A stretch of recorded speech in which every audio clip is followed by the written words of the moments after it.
আসসালামু আলাইকুম। যারা দেখতেছেন তাদেরকে ধন্যবাদ। অ্যাকচুয়ালি আজকে আপনাদের সামনে আসার কারণ হলো আপনাদের কাছে আমার একটা প্রশ্ন।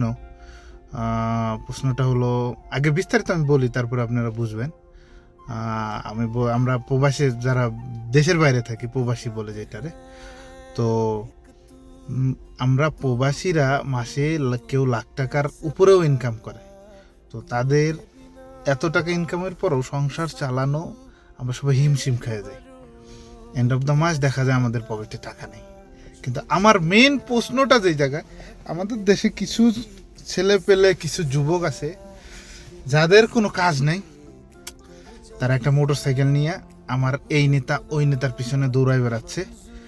তাদের সংসারটা ভাই কিভাবে চলে? আমার প্রশ্নটা হলো এইখানে ভাই, কারণ দ্রব্য মূল্য এত উপরে গেছে, একজন মানুষ সারাদিন কাজ করার পরও ফ্যামিলি চালানো কষ্ট হয়ে যাচ্ছে। কিন্তু এই যে রাজার ভাই প্রজারা, এরা কিভাবে তাদের সংসারটা চালাইতেছে, এটা আমার প্রশ্ন।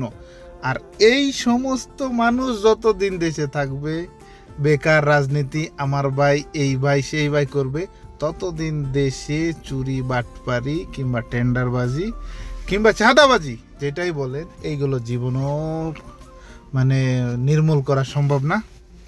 সো এই কথাটা অনেকেরই ভাল লাগবে না। আমার প্রশ্নটা এইখানে যে তাদের সংসারগুলা কিভাবে চলে, এই পাতিনি তাদের সংসারটা কিভাবে চলে, আমাকে আপনারা যে জানেন আমাকে একটু উত্তর দিবেন। সবাইকে ধন্যবাদ। আর কেউ আমার প্রশ্নে কষ্ট পেলে আমি দুঃখিত।